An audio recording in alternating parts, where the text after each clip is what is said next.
Everyone, welcome to our channel गणेशाय world. बच्चों, आज की वीडियो में हम क्लास 10th मैथ में प्रश्नावली 4.2 के जो क्वेश्चन बच गए थे उन सभी क्वेश्चन को आज की वीडियो में हम कंप्लीट कर लेंगे। ठीक है, तो क्वेश्चन 3rd से लेकर क्वेश्चन 6 तक हम इस वीडियो में कंप्लीट करेंगे और क्वेश्चन 3rd से लेकर 6 तक के क्वेश्चन मोस्ट इंपॉर्टेंट क्वेश्चन है जो हमारे एग्जाम में आते रहते हैं। तो आपको अच्छे से समझना है और करना है। ठीक है, और वीडियो को अंत तक पूरा देखना है। ठीक है, तो दोस्तों आइए हम इसको स्टार्ट करते हैं। और हमारा जो 3rd क्वेश्चन है वो हमसे ये कह रहा है, ऐसी दो संख्याएं ज्ञात कीजिए। हमें ऐसी कोई दो संख्याएं बतानी है जिन संख्याओं का योग 27 आता हो और जो संख्याएं हैं उनका गुणनफल 182 आता हो। हमें ऐसी दो संख्याएं बताना है। ठीक है, तो वो संख्याएं तो हमें पता नहीं कि वो संख्याएं हैं क्या। ठीक है, अब ऐसा होता है इस कंडीशन में तो हम क्या मान लेते हैं, x के रूप में मान के चलते हैं ना। लेकिन x के रूप में मानने से पहले एक कॉन्सेप्ट आप समझो। ठीक है, अब इसने क्या बोला है, दो संख्याओं का योग कितना है, 27 है। समझ में आया आपको? ठीक है, तो पहले आपको मैं ऐसे बता रहा हूं कि देखो, मान लो ये उसने बोला है कि पहली संख्या है ना प्लस दूसरी संख्या। ठीक है, अब पहली संख्या और दूसरी संख्या का उसने योग कितना बोला है, 27। तो आप ऐसा ही मतलब समझेंगे ना, इसका मतलब यही है। ठीक है, चलो कोई दिक्कत है।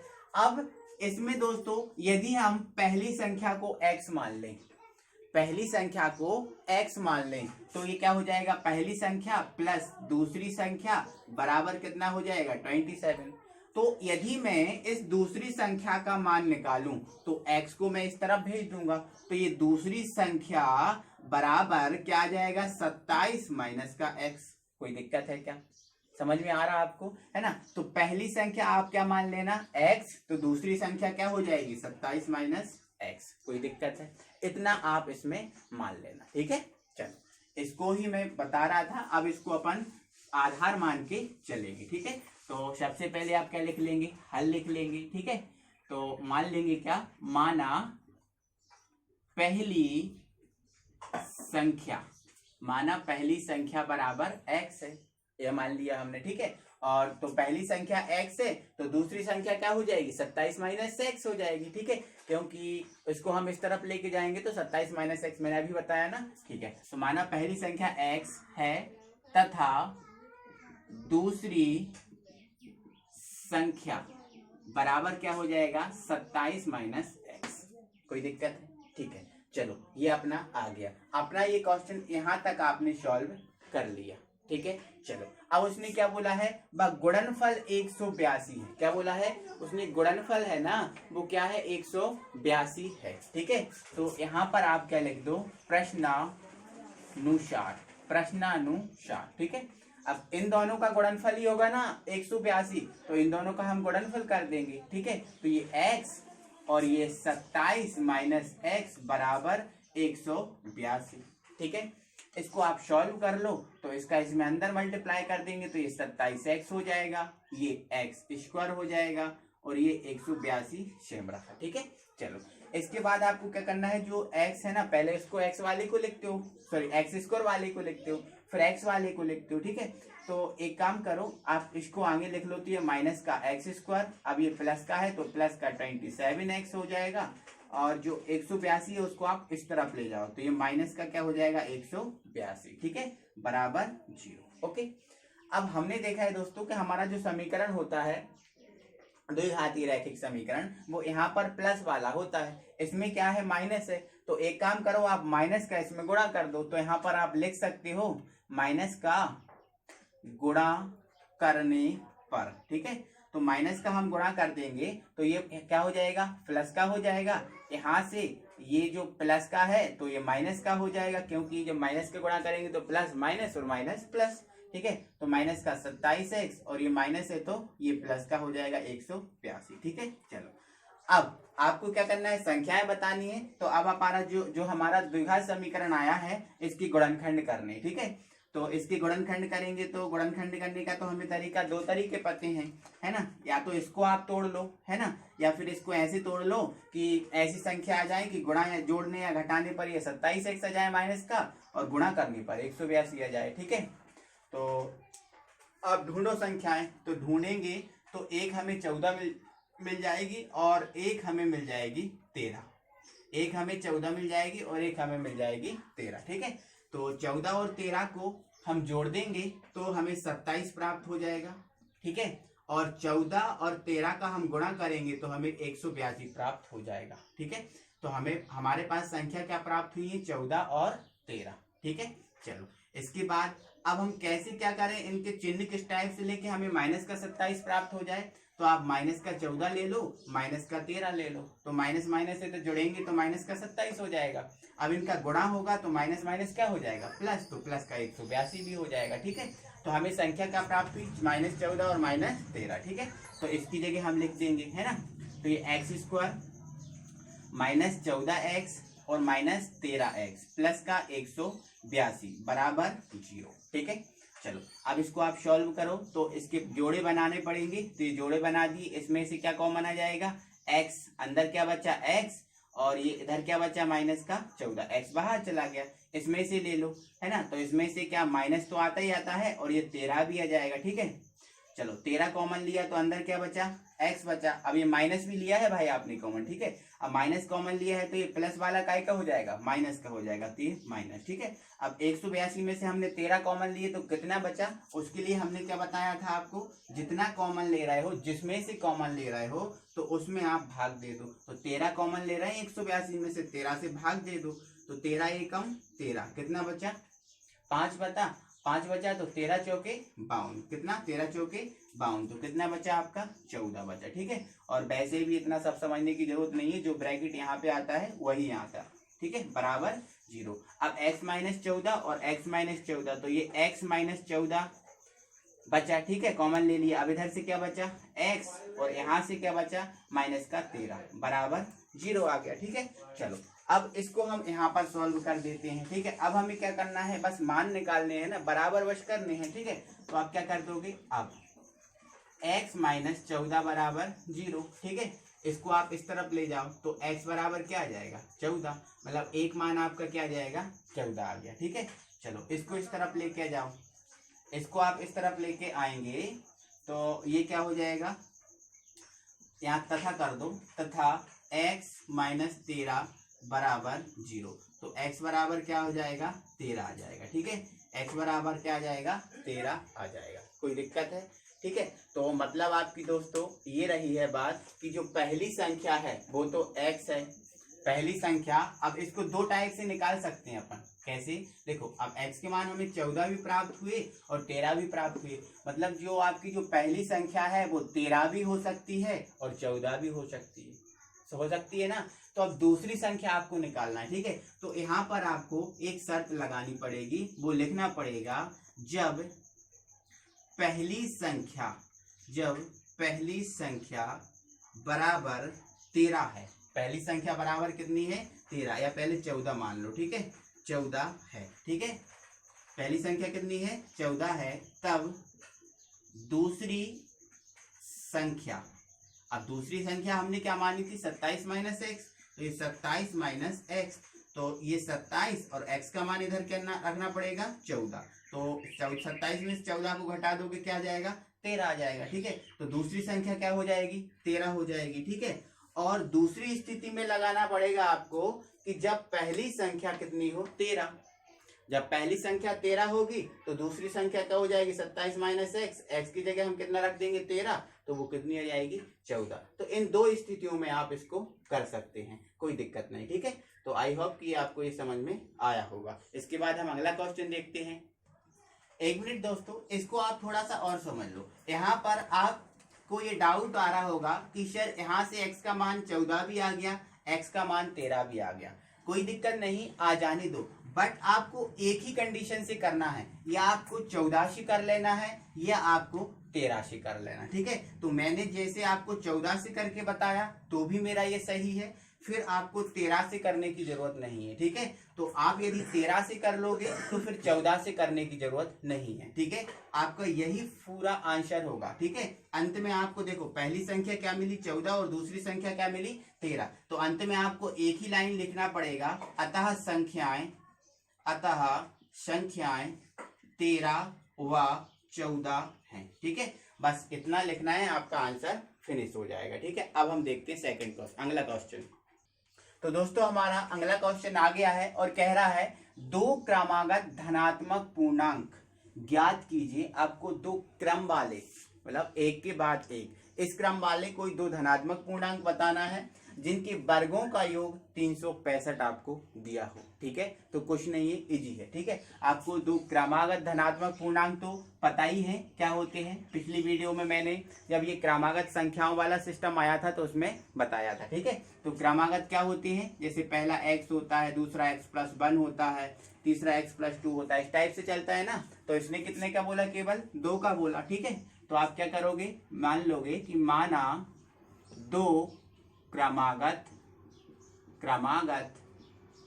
धनात्मक पूर्णांक, माना दो क्रमागत धनात्मक पूर्णांक x व x+1 है। ठीक है, आपका काम खत्म, ये मान लिया। अब उसने क्या बोला है, जिनके वर्गों का योग, मतलब इनका वर्ग करके योग करोगे तो 365 आएगा, ऐसा उसने बोला है। तो आप क्या लिख दोगे, प्रश्नानुसार, प्रश्नानुसार। ठीक है, क्या बोला है, वर्गों का योग, तो इसका वर्ग कर दो। ठीक है, अब इसका वर्ग कर दो तो x+1 इसका पूरे का वर्ग होगा, है ना, क्योंकि ये दो चीजें है ना, तो इसका पूरे का वर्ग बोला उसने। ठीक है, अब वर्गों का वर्ग कर दिया है ना। अब वर्गों का क्या करना है, योग, तो बीच में क्या लगा दो आप, प्लस। ठीक है, अब ये कितना दिया है, 365, तो ये लिख दो 365। ठीक है, इसको सॉल्व कर लो, तो ये x², इसमें हम वो लगा देंगे वो फॉर्मूला a+b वाला। ठीक है, ये क्या होता है, a+b का होल स्क्वायर बराबर क्या होता है, a² + b² + 2ab, ये होता है ना। ठीक, ये फॉर्मूला हम इसमें लगाएंगे तो देखो ये क्या हो जाएगा, x² हो जाएगा। ठीक है, अब ये 1 का स्क्वायर हो जाएगा। ठीक है, अब इधर पे क्या हो जाएगा, 2ab, मतलब ये 2 × x × 1 बराबर क्या हो जाएगा, 365 चल ही रहा है। ठीक है, चलो यहां से देखो x और x, तो ये हो जाएंगे 2x²। ठीक है, इस 1 का स्क्वायर का मतलब 1 ही होता है, और यहाँ पर ये क्या हो जाएगा, 2x बराबर 365। ठीक है, चलो अब आप क्या करो, इसको इस तरफ ले जाओ, तो ये 2x², अब इसको हम आगे लिख रहे हैं। ठीक है, 2x और ये प्लस का 1 और ये माइनस का 365 बराबर 0। ठीक है, अब इधर देखो आप, 2x² + 2x सेम रहा। अब 365 में से एक को घटा दो तो कितना बचेगा, 364 बचेगा, बराबर का हो जाएगा 0। ठीक है, अब यहाँ और समझने वाली बात है। ठीक है, अब यहाँ देखना आपको, देखो यहाँ से देखो सब में 2 का भाग जा रहा है, 2 एकम 2, 2 एकम 2, 2 एकम 2, 2 8 16, 2 दूनी 4, सब में चला गया भाग। ठीक है, तो ये क्या बचा हमारा, केवल x² बचा। इधर से क्या बचा हमारा, है ना, 1x² मान लो। यहाँ से क्या बचा हमारा, प्लस का 1x बचा, और इधर से क्या बचा हमारा, 182 बराबर 0। ठीक है, बस अब अपना ये बन गया। अब हमें क्या करना है, इसके गुणनखंड करना है ना। तो गुणनखंड करना तो हमें आता है। ठीक है, तो 182 को तोड़ लो, है ना। तो 182 को वही हम तोड़ेंगे, एक 14 में और एक 13 में। ठीक है, 14 और 13 में हम तोड़ेंगे, तो 14 और 13 का हम गुणा कर देंगे तो 182 आ जाएगा। कितना आ जाएगा, 182। और 14 में से हम 13 को घटा देंगे तो हमें 1 भी प्राप्त हो जाएगा। देखो गुणा, देखो जोड़ने या घटाने पर हमें 1x चाहिए ना, और गुणा करने पर 182 चाहिए, है ना। तो 14 और 13 का हम गुणा कर देंगे तो 182 आ जाएगा, और 14 में से 13 को घटा देंगे तो हमें 1 भी प्राप्त हो जाएगा। ठीक है, लेकिन ऐसा कब होगा, जब इसको हम माइनस लेंगे और इसको हम लेंगे प्लस। ठीक है, तो गुणा करेंगे तो हमें माइनस का 182, और इनको जोड़ने का भी हम लगा देंगे तो इसमें हमें प्राप्त हो जाएगा प्लस का 1, क्या हो जाएगा, प्लस का 1। ठीक है, तो हमें संख्याएं मिल गई 14 और 13। ठीक है, तो इसको आप देखो अब। ठीक है, तो इसको हम क्या लिख सकते हैं, ये x² है, और ये प्लस का 14x है, और ये माइनस का हमने 13x। ठीक है, और ये माइनस का 182 सेम रहा। ठीक है, बराबर क्या हो गया, 0। इसके बाद आपको क्या करना है, जोड़े बनाने हैं, तो जोड़े बना दो। तो यहाँ से क्या कॉमन आ जाएगा, x, अंदर क्या बचेगा, x + 14। ठीक है, माइनस कॉमन ले लेंगे, तो ये माइनस कॉमन ले लेंगे तो, और -13 भी आएगा कॉमन, है ना। तो अंदर क्या बचा, x, और इधर क्या बच जाएगा, 13। 182 में से 13 ले लेंगे तो कितना आ जाएगा, प्लस का, ये माइनस है तो प्लस हो जाएगा। ठीक है, ये 14 बराबर क्या हो जाएगा 0। इसके बाद मैं यहाँ बता रहा हूँ आपको, ठीक है। अब यहाँ पर आप देखो x प्लस 14 है ना, तो x प्लस 14 यहाँ से आपका ये कॉमन आ जाएगा, ठीक है।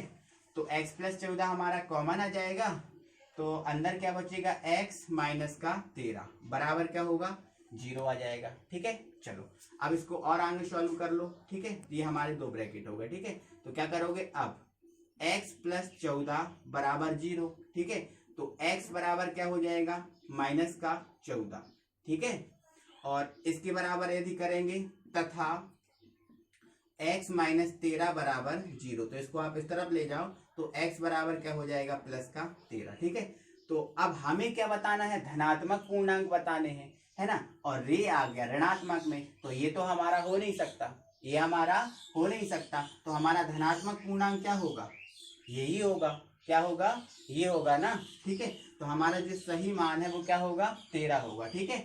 तो अतः x बराबर -14 को छोड़ने पर, ठीक है, इसको हम छोड़ देंगे, तब x बराबर हमारा क्या आएगा 13 ही आएगा मान, ठीक है। अब जो 13 आया है उसको इसमें रख दो, आंसर आ जाएगा, ठीक है। तो आप क्या लिख दोगे, अतः पूर्णांक x व x प्लस 1 है, ठीक है। तब x का मान कितना है, तब 13 बा और x प्लस 1 है, तो 13 और 1 कितना हो जाएगा 14, ठीक है। तो तब क्या हो जाएगा 13 बा 14 होंगे, 13 व 14 होंगे, ठीक है। आपको समझ में आ गया, ये बस इतना आपको करना है, ठीक है। आई होप कि आपको समझ में आया होगा। ये दोस्तों इस टाइप के क्वेश्चन हमारे एग्जाम में आते हैं और ये मोस्ट इंपॉर्टेंट क्वेश्चन है ना, तो इनको आप चाहे तो यदि आपको थोड़ी बहुत दिक्कत हो रही तो फिर से वीडियो पीछे करके आप फिर से इसको देख लीजिए, है ना, क्योंकि मैं स्पीड तो से पढ़ा नहीं रहा हूँ, वैसे पढ़ा तो मैं आराम से ही रहा हूँ, ठीक है। चलो इसके बाद हम अगला क्वेश्चन आपको कराते हैं दोस्तों। अब हम देखते हैं पांचवा क्वेश्चन, और पांचवा क्वेश्चन हमसे क्या कह रहा है उसको सुनो। क्या बोल रहा है, एक समकोण त्रिभुज, एक आपको समकोण त्रिभुज दिया है कुछ इस टाइप से, ठीक है। और उसने ये बोला है इस समकोण त्रिभुज की जो ऊंचाई है, अब देखो ऊंचाई ये वाली होती है, ये क्या होती है समकोण त्रिभुज की ऊंचाई होती है, ठीक है। ये वाला क्या होता है समकोण त्रिभुज का आधार होता है, ठीक है। और ये वाला समकोण त्रिभुज का क्या होता है कर्ण होता है, ठीक है। आपको ये चीजें क्लियर, ठीक है। ये हमारा क्या होता है लंब, या फिर हम इसको क्या बोलते हैं ऊंचाई बोलते हैं, ठीक है। ये हमारा क्या होता है कर्ण होता है, और ये हमारा क्या होता है आधार, ठीक है। ये समकोण त्रिभुज में होता है, ठीक है। यहाँ पर ये कितने का कोण बनता है 90 डिग्री का, ठीक है। ये समकोण त्रिभुज है इस टाइप का, है ना। तो वो इस टाइप के समकोण त्रिभुज की बात कर रहा है ना, और कह रहा है कि जो ऊंचाई है उसके आधार से 7 सेंटीमीटर कम है। किससे, आधार से, आधार जितना होगा उससे 7 सेंटीमीटर हम कम कर देंगे तो हमें ऊंचाई प्राप्त हो जाएगी, ठीक है। यदि इसका कर्ण 13 सेंटीमीटर का है तो अन्य दो भुजाएं बताइए, ठीक है। ऐसा उसने हमसे पूछा है, ठीक है। तो देखो दोस्तों, इसमें हमें आधार तो पता नहीं, और आधार के अनुसार उसने क्या दिया है ऊंचाई को दिया है, ठीक है। तो आप क्या करोगे, इसको हल करोगे और उसमें लिख लोगे माना त्रिभुज का आधार, माना त्रिभुज का आधार बराबर x मान लो। क्या मान लोगे x। अब आधार x मान लिया, तो और आधार से ऊंचाई कितनी ही कम है 7 सेंटीमीटर, है ना। तब ऊंचाई क्या हो जाएगी, तब ऊंचाई बराबर क्या हो जाएगी, अब देखो आधार कितना है x, इससे 7 कम है ना, तो इसमें से 7 कम कर दो तो 7 माइनस कर देंगे, ठीक है। तो ऊंचाई कितनी आ जाएगी x माइनस 7, ठीक है। अब आपको कर्ण कितना दिया है 13 सेंटीमीटर, है ना, तो यहाँ पर लिख लेना कर्ण बराबर 13 सेंटीमीटर, ठीक है। इन सबको सेंटीमीटर में मान लेना, क्योंकि ये सेंटीमीटर आपको इकाई दी है, ठीक है। चलो अब आपको इसको इसमें जमा दो, देखो आधार कितना है x, ठीक है। अब ऊंचाई कितनी आई हमारी x माइनस 7, ठीक है। और कर्ण कितना दिया है 13, ठीक है। ये हमारा डायग्राम बन गया, ये कुछ हमारी थ्योरी हो गई, ठीक है। अब हमें इसको सॉल्व करना है, तो कुछ नहीं करना दोस्तों, आपको जो त्रिभुज दिख रहा है इसको आप नाम दे सकते हो ABC। इस त्रिभुज में आप पाइथागोरस प्रमेय लगा दो, ठीक है। चलो तो हम क्या लिख देंगे यहाँ पर गोरस प्रमेय से, पाइथागोरस प्रमेय से, ठीक है। तो इसमें पाइथागोरस प्रमेय लगाएंगे तो क्या होता है, पाइथागोरस प्रमेय कर्ण का वर्ग, ठीक है, बराबर लंब का वर्ग प्लस आधार का वर्ग, ये होता है ना, ठीक है। तो इसमें कर्ण क्या है हमारा 13 है, तो ये 13 का वर्ग हो जाएगा, ठीक है, बराबर लंब कितना है x माइनस 7, तो ये x माइनस 7 का वर्ग हो जाएगा, ठीक है, प्लस आधार कितना है x, तो ये x का वर्ग हो जाएगा, ठीक है। चलो इसको आप सॉल्व करेंगे तो 13 का कितना होता है वर्ग, 169 होता है। अब इसको सॉल्व करेंगे तो वो लग जाएगा ना फॉर्मूला a माइनस बी का होल स्क्वायर, क्या होता है a माइनस बी का होल स्क्वायर, क्या होता है a square plus B square minus का 2ab, ये होता है ना। तो ये वाला हम इसमें फॉर्मूला लगाएंगे, ठीक है। तो a की जगह क्या है x है और b की जगह पे क्या है 7 है ना। तो a स्क्वायर मतलब x का स्क्वायर, b स्क्वायर मतलब 7 का स्क्वायर हो गया, ठीक है। अब माइनस है, यहाँ पे माइनस आएगा, ठीक है, क्योंकि माइनस है, ठीक है। तो 2 इंटू a इंटू बी, ठीक है, ये हमने लिख दिया, b की जगह 7 प्लस का x स्क्वायर, कोई दिक्कत है, ठीक है। अब इसको आप सॉल्व करो आगे, तो देखो एक्स स्क्वायर, तो ये 169 तो रह जाएगा, ये x क्या हो जाएगा 2x स्क्वायर हो जाएगा। यहाँ से ये 7 का कितना होता है 49 होता है, यहाँ से 7 दूनी 14, तो माइनस का 14x हो जाएगा, और हमारा बस ये हमारा बन गया, ठीक है। अब इसके बाद दोस्तों आप क्या कीजिए कि जो आपका 169 है उसको आप इस तरफ ले आइए, है ना। तो उसको हम इस तरफ लेके आएंगे तो ये हमारा क्या बन जाएगा, देखो 2x स्क्वायर तो रहेगा, अब प्लस का एक काम करो, पहले आप इसको लिख लो, ठीक है। तो माइनस का 14x हो जाएगा और ये 49 प्लस का, ठीक है। अब ये इस तरफ आएगा तो माइनस का 169 हो जाएगा बराबर 0, ठीक है। तो इसके बाद क्या करोगे आप, जो 169 है इसमें से 49 को आप माइनस कर दोगे, तो ये हमारा बन जाएगा 2x स्क्वायर माइनस 14x, इसमें से माइनस करेंगे तो ये हमारा बनेगा 120, ठीक है, 0 है ना, 2 और 1 120, ठीक है, बराबर क्या हो जाएगा 0, ठीक है। अब आप इस पूरे समीकरण में देखो कोई भाग जा रहा है कि तो दे दो आप भाग, है ना। तो भाग जा रहा है 2 एकम 2, 2 7 14, 2 6 12, ठीक है, तो ये 60 हो गया। तो हमारा ये बना क्या समीकरण 1x स्क्वायर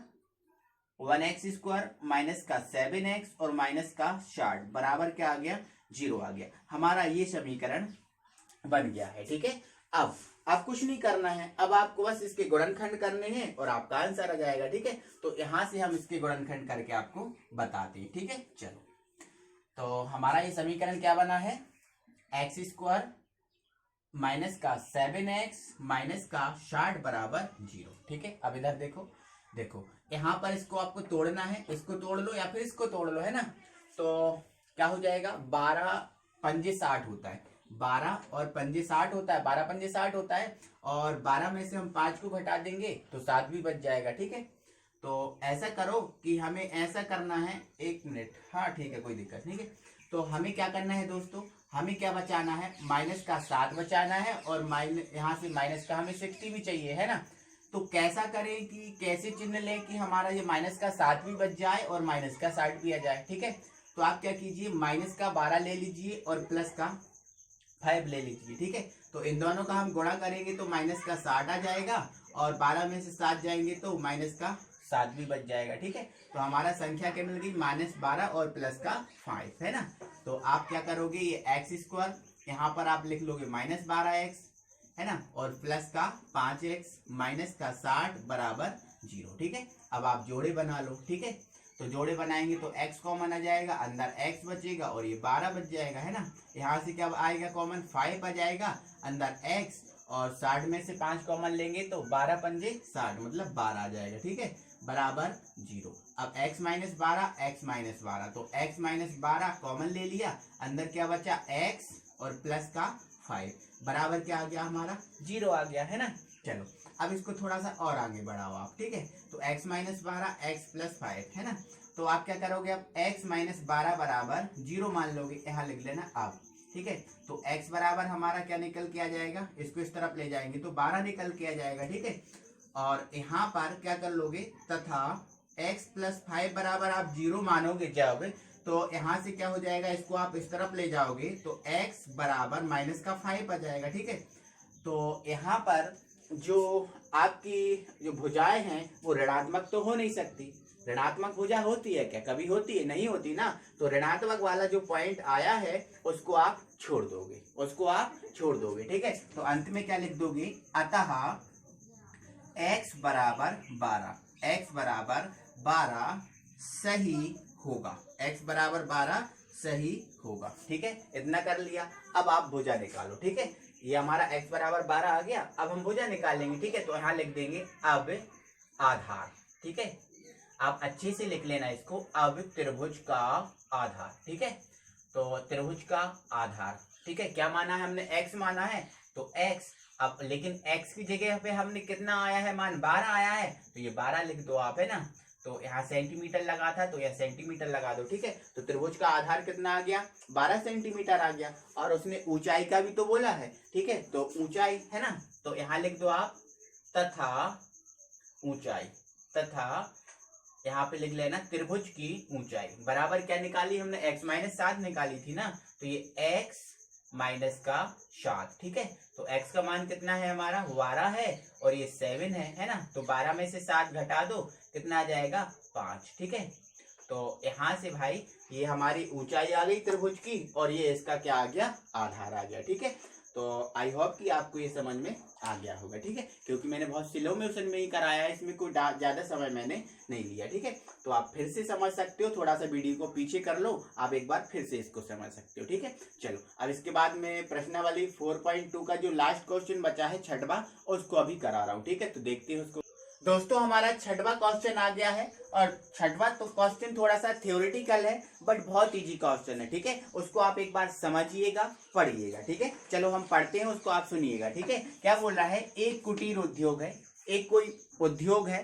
ठीक है, उस उद्योग में एक दिन में कुछ बर्तनों का निर्माण करता है, मतलब जो उद्योग है उसमें बर्तनों का निर्माण होता है। ठीक है, तो निर्माण होता है और उसने ये बोला है कि एक विशेष दिन, किसी स्पेशल दिन, है ना, जिस दिन जो मजदूर हैं उसके उनको काम करने का मन लगा होगा उस दिन। ठीक है, एक विशेष दिन यह देखा गया।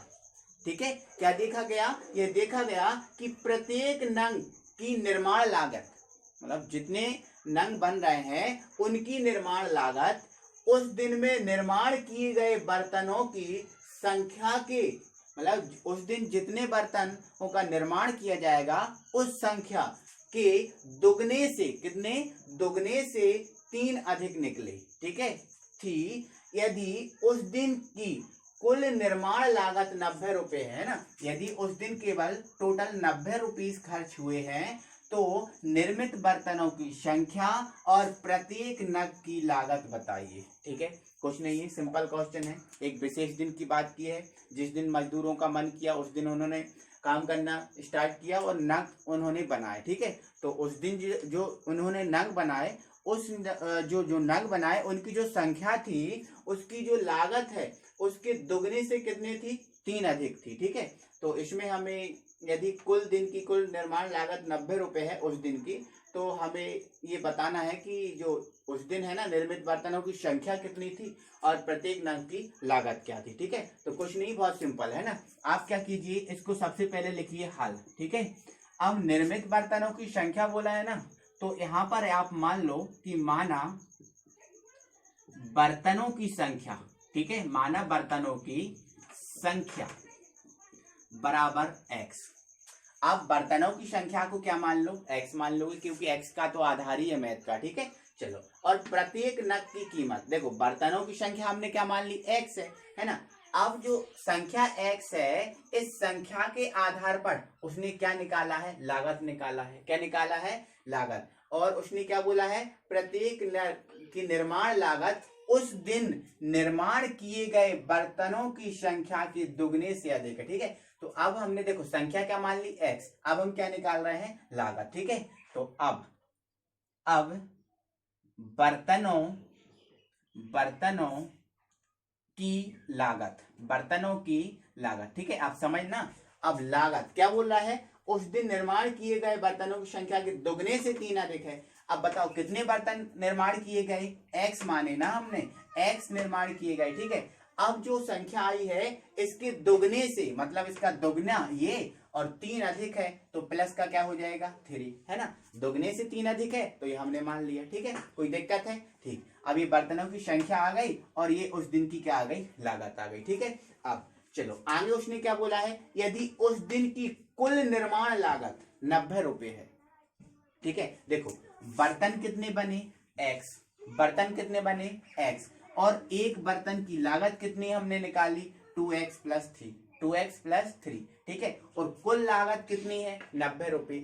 तो क्या करना है दोस्तों, यदि हम इन दोनों का मल्टीप्लाई कर देंगे, x का और 2x प्लस 3 का मल्टीप्लाई कर देंगे तो ये जो लागत है वो 90 रुपए के बराबर हो जाएगी। आपको समझ में आ रहा है? ठीक है। ये देखो ये संख्या है, जैसे मान लो मैंने मान के चलो 1 रुपए 2 रुपए, एक केला है ना वो 2 रुपए का मिलता है, ठीक है। एक केला 2 रुपए का मिलता है, ठीक है। तो यदि मुझे 10 किलो का रेट निकालना है तो इसमें मल्टीप्लाई कर दूंगा, तो जो 10 केला है वो कितने रुपए का आ जाएगा 20 रुपए का, मतलब कुल लागत आ जाएगी, है ना। मतलब संख्या जो है उस संख्या का हम लागत में मल्टीप्लाई कर देते हैं तो हमें कुल जो लागत है वो मिल जाती है ना। तो यहाँ पर कुल लागत कितनी है 90 रुपए है ना। और यहाँ संख्या और एक की लागत कितनी है 2x प्लस 1, ठीक है। तो हम क्या कर देंगे, लिख देंगे प्रश्नानुसार, ठीक है। तो प्रश्नानुसार हम इन दोनों को मल्टीप्लाई कर देंगे तो x और ये 2x प्लस 3 बराबर क्या हो जाएगा 90 हो जाएगा, ठीक है। चलो इसको आगे सॉल्व करो तो यहाँ से क्या हो जाएगा 2, इसका अंदर मल्टीप्लाई कर देंगे 2x स्क्वायर, यहाँ से क्या हो जाएगा 3x बराबर क्या हो जाएगा 90, ठीक है। इस 90 को आप इस तरफ ले जाओ तो 2x स्क्वायर प्लस का 3x माइनस का 90 बराबर क्या हो जाएगा 0, ठीक है। चलो अब ये हमारा नंबर आया है, इसके हमें गुणनखंड करना है, ठीक है। तो यहाँ पर जो नंबर होता है सबसे पहले हम क्या करते हैं, उसका हम इसमें मल्टीप्लाई कर लेते हैं तो ये कितना हो जाएगा 180 हो जाएगा। कितना हो जाएगा 180। अब आपको ये जो 180 है इसको ऐसे तोड़ना है कि गुणा करने पर 180 आ जाए और जोड़ने घटाने पर हमें क्या प्राप्त हो 3x प्राप्त हो, ठीक है। तो आप करिए ऐसा, है ना। तो ऐसा आप करेंगे तो देखो आप एक 15 और एक 12, ठीक है। तो 15 और 12 का हम मल्टीप्लाई कर देंगे तो दोस्तों 180 आ जाएगा, ठीक है। और 15 में से यदि हम 12 को घटा दें तो हमें प्राप्त हो जाएगा 3x। 15 में से 12 को घटाएंगे 3 प्राप्त हो जाएगा। तो इसलिए हमें क्या करना पड़ेगा, इसको प्लस लेना पड़ेगा, इसको माइनस, क्योंकि हमें यहाँ पर प्लस का 3x चाहिए और गुणा करने पर माइनस का क्या चाहिए 180, क्योंकि इसका इसमें देखो 90 तो है लेकिन इसका इसमें मल्टीप्लाई होगा तो 180 नहीं होगा, क्या होगा ना, तो हमें 180 चाहिए होता है, ठीक है। चलो तो यहाँ पर हमने इसको प्लस ले लिया और इसको माइनस, ठीक है। तो अब हम इसको लिखेंगे तो ये हमारा 2x स्क्वायर आ गया और ये प्लस का 15x आ गया और माइनस का ये 12, ठीक है x, और यहाँ पर माइनस का 90, यहाँ लिखने के लिए हमारा 90 ही होगा, ठीक है। अब इसके बाद हम क्या करेंगे, इसके जोड़े बनाएंगे तो एक जोड़ा ये बन गया और एक जोड़ा ये बन गया, ठीक है। तो यहाँ से 2 कॉमन नहीं आ रहा, केवल x कॉमन आ रहा है, ठीक है, क्योंकि 15 में 2 नहीं होता, ठीक है, क्योंकि 15 से 2 नहीं कटता ना, ठीक है। तो x कॉमन ले लिया तो अंदर क्या बचा हमारा 2x और यहाँ पर क्या बचा 15, ठीक है। चलो इसके बाद हम ये माइनस कॉमन ले लेंगे तो ये माइनस कॉमन ले लिया है, ठीक है। तो 12 इसमें से 90 में से आ रहा है, क्या 12 90 से कटता है तो 12 पंजे 60, 12 छिंग 72, 12 7 84, 12 8 96, नहीं 12 से नहीं कटेगा, ठीक है। तो क्या 6 से कट जाएगा, तो 6 से कट जाएगा, तो 6 से भी कट सकता है भाई, 6 से कट सकता है, ठीक है, क्योंकि जो 90 है वो 6 से कट सकता है। तो 6 एकम 6, कितना बचा 3 बचा, है ना, 6 पंजे 30, 6 से कट जाएगा, ठीक है। तो इसमें से आपका जो 6 कॉमन आ जाएगा, ठीक है। तो 12 में से हम 6 कॉमन लेंगे तो क्या हो जाएगा 6 दूनी 12, 2 बचेगा, ठीक है। अब 2x बच जाएगा और 90 में से 6 कॉमन लेंगे तो कितना बच जाएगा, प्लस का देखो माइनस है कॉमन लिया तो ये प्लस तो आना ही है, तो कितना बच जाएगा हमारा ये 15, ठीक है, बराबर क्या हो जाएगा 0। अब 2x प्लस 15, 2x प्लस 15, तो ये 2x प्लस 15 सेम रहा। अब इधर से हमारा क्या बचा x माइनस 6 बराबर क्या हो जाएगा 0 हो गया, ठीक है। अब तो हमारा सॉल्व भी हो गया है ना। अब इसको आप आगे सॉल्व करो तो आप क्या लिख दोगे, अब 2x प्लस 15 बराबर 0, तो इसको आप इस तरफ ले जाओ तो ये 2x बराबर क्या हो जाएगा माइनस का 15 हो जाएगा, ठीक है। x का मान निकालेंगे तो माइनस का 15 बटे का 2, तो x का मान कितना आया -15 बटे 2। तो यहाँ पर ये संख्या ये तो हो नहीं सकती, क्योंकि बर्तनों की संख्या कभी ऋणात्मक में होती है, तो ये तो हमारा गलत हो गया। ठीक है, अब ये वाला सॉल्व करो। ठीक है, तो तथा x माइनस 6 बराबर 0, तो इसको आप इस तरफ ले जाओ, तो x बराबर क्या आ जाएगा, प्लस का 6। तो भाई हमारा ये संख्या सही हो सकती है, क्योंकि इसका मान क्या आया है, धनात्मक आया है। ठीक है, तो आप क्या लिख दोगे, अतः x बराबर 6, अतः x बराबर 6। ठीक है, अब x बराबर 6 आ गया, तो बर्तनों की संख्या निकाल लो और लागत निकाल लो। ठीक है, तो बर्तनों की संख्या, ठीक है, x मानी है ना, तो आप क्या लिख दोगे, अतः बर्तनों की संख्या, अतः बर्तनों की संख्या बराबर क्या है, x, और x का मान कितना आया है, 6। तो बर्तनों की संख्या कितनी है भाई उस दिन, 6 है। कितनी है, 6। उस दिन कितने बर्तन बने, 6 बने। ठीक है, चलो अब लागत देख लो, है ना। अब बर्तनों की लागत, बर्तनों की लागत, ठीक है, तो कितनी है, 2x प्लस 3 है ना, तो ये 2x प्लस का 3। ठीक है, चलो अब इसको आगे देखो, देखो अब यहां से ये 2 तो है, x का मान कितना आया है, 6, प्लस का कितना है, 3, तो 6 दूनी क्या हो गया, 12 हो गया, और प्लस का हो गया 3। ठीक है, तो 12 और 3 कितना है, 15। ठीक है, तो उस दिन बर्तन कितने बने भाई, 6 बने, है ना। उस दिन बर्तन कितने बने भाई, 6 बने, और लागत उस बर्तनों की कितनी निकली उस दिन की, 15 रुपए। कितने निकली, 15 रुपए। ठीक है, आपको समझ में आ रहा है, बर्तनों की संख्या उस दिन कितनी थी, 6 थी, और उस दिन एक बर्तन की लागत कितनी थी, 15 रुपए। समझ में आया आपको, 15 रुपए। ठीक है, तो 15 का हम 6 में मल्टीप्लाई कर देंगे, तो 15 छिक्का 90, तो ये कुल लागत 90 भी आ जाएगी। ठीक है, तो इस टाइप से हमें इसको करना था। तो आज दोस्तों हमने प्रश्नावली जो 4.2 थी उसको पूरा फिनिश कर लिया है। ठीक है, सब कुछ इसके क्वेश्चन कंप्लीट कर लिए हैं, तो आपको अच्छा लगा होगा, मजा आया होगा। ठीक है, तो वीडियो को लाइक करो अच्छे से और बढ़िया। यदि आप नए व्यूअर हो, चैनल को अभी तक आपने सब्सक्राइब नहीं किया है, तो चैनल को सब्सक्राइब करके बेल आइकन को प्रेस कर लें। और दोस्तों जो वीडियो है उसको शेयर कर दिया करो अपने दोस्त लोगों को, ताकि उन लोग का भी फायदा हो। ठीक है, ठीक है, चलो अगली वीडियो में दोस्तों हम फिर मिलेंगे, तब तक के लिए थैंक यू वेरी मच।